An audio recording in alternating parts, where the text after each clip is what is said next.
Now, as you heard, this would, what we'll see now, we'll move to a completely different mode. Many people who have these holotropic experiences, they say it's ineffable. I cannot really describe what happened to me.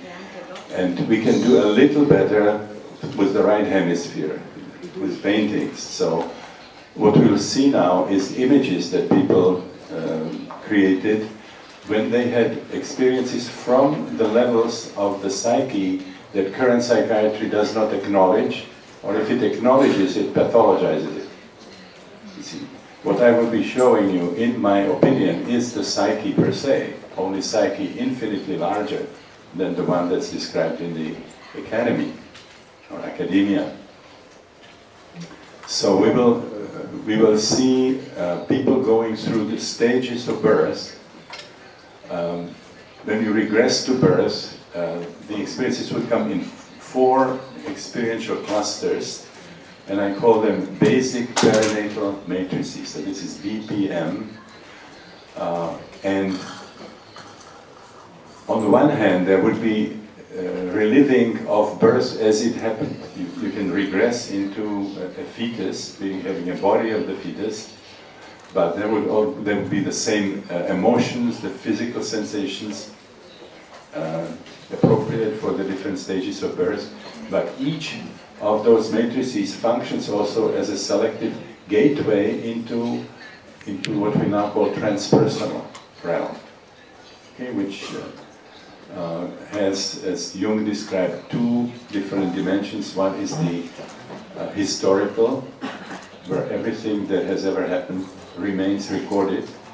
We have now a scientific model for that in Erwin Laszlo's Akashic field, the psi field, the subatomic, subquantum field, where everything that has ever happened remains recorded. And the other aspect of the collective unconscious is archetypal, where we can have experiences from any mythology that has ever existed, even if you don't know anything about it intellectually. So this is Jung's idea of the collective unconscious. So this is what you're going to see. And I would first go very quickly through birth and talk a little about the anatomy, the physiology, so that you see how logically these symbolic images are associated with the stages of birth. So the first matrix, the BPM1, is the fetus still in the womb. And of course there are differences in the quality of this kind of situation. There could be pregnancy that was planned, wanted, there's a decent marriage that's happening, the mother is healthy, in a good emotional situation and so on. But that's not always so. This could also be a result of a rape. This could be a result of a one-night stand where both of these partners were drunk. This could be an unwanted child, where the mother attempted unsuccessfully abortion, either chemical or even mechanical abortion. The mother could have been sick and so on. The mother could have treated the child as an invader if it's an Rh incompatibility, Rh positive child born to an Rh negative mother. So we differ very much in the prenatal history, and this comes up in the work with holotropic states. It can take you back there and you will experience what your womb was like. Then if this is a good or bad womb, come 9 months, then it starts changing, first hormonally, and then this is translated into actual mechanical contractions. Powerful contractions. They oscillate between 50 and 100 pounds. And so this is a force that sort of closes in on the child.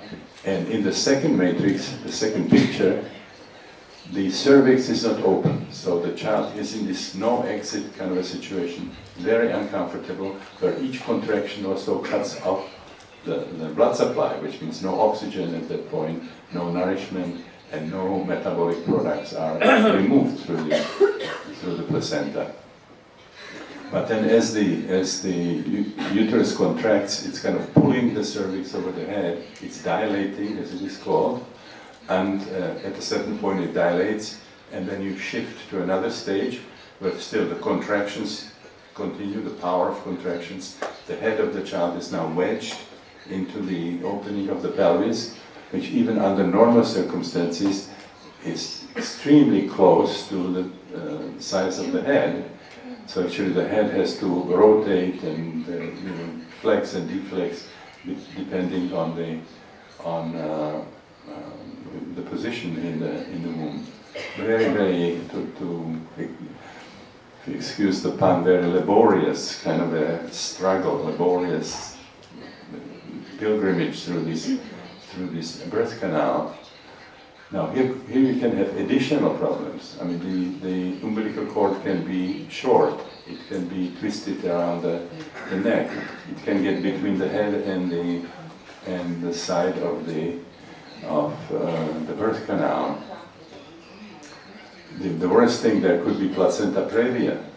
The placenta can actually close the way out, and very effectively the third matrix really is like the second matrix. It's a no exit situation. So the only way then is a cesarean section and so on. So there is death in birth, to different degrees depending how difficult birth is. There are children who die in the birth canal, have to be resuscitated, or die and are not resuscitated. Mothers can die. This is a life and death situation. And then there's another element which you need to understand the pictures, that choking and that pain generates a sexual type of an arousal. This is energy that, if not identical with sexual energies, is very, very close. So this accounts for a variety of not so pleasant sexual images. This is source of all kinds of problems that we can have with sexuality. The problem doesn't start after we are born. That Freud created a sensation when he said sex doesn't begin in puberty and then takes it all the way to the breast. This is even worse. I mean, we had our first sexual type of experience before we were even born. And what makes sex so difficult is that this happens under very precarious circumstances.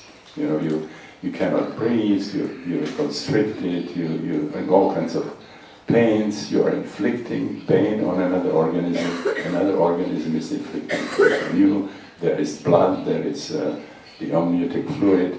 If there was no catheter, there was no enema, you can be born with that stuff. There's a kind of a scatological stage, a scatological encounter.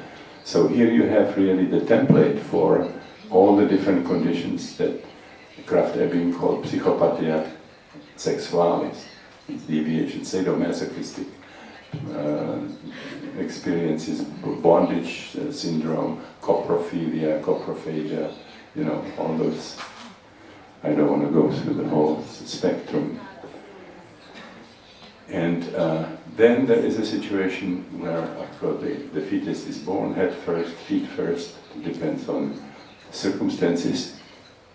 And then the umbilical cord is cut, either instantly or after it stops pulsating, or somewhere in between. This depends on the philosophy of the obstetrician and also circumstances.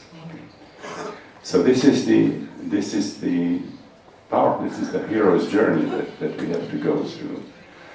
Now, current psychiatry does not think this is a trauma, okay? Which is bizarre. I can't connect to that thinking at all anymore.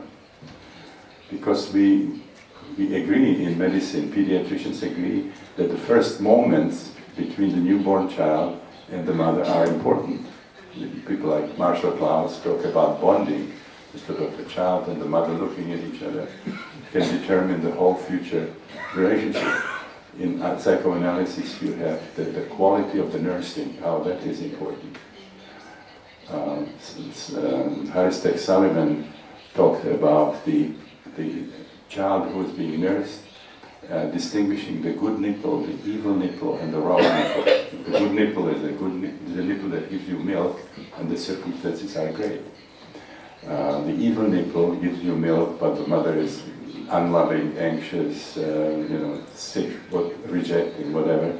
And then the wrong nipple is like your thumb or your big toe, you suck on it, doesn't even give you milk.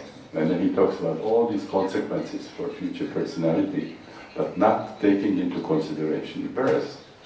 And then we have a lot of prenatal research, tomatists and so on, showing an incredible sensitivity of the fetus in the womb. You play Vivaldi, to pregnant mothers, and then you play it again in nursery, and the children will be doing much better, gaining more weight, sleeping better, and so on. So we have a situation that what psychiatry is telling us,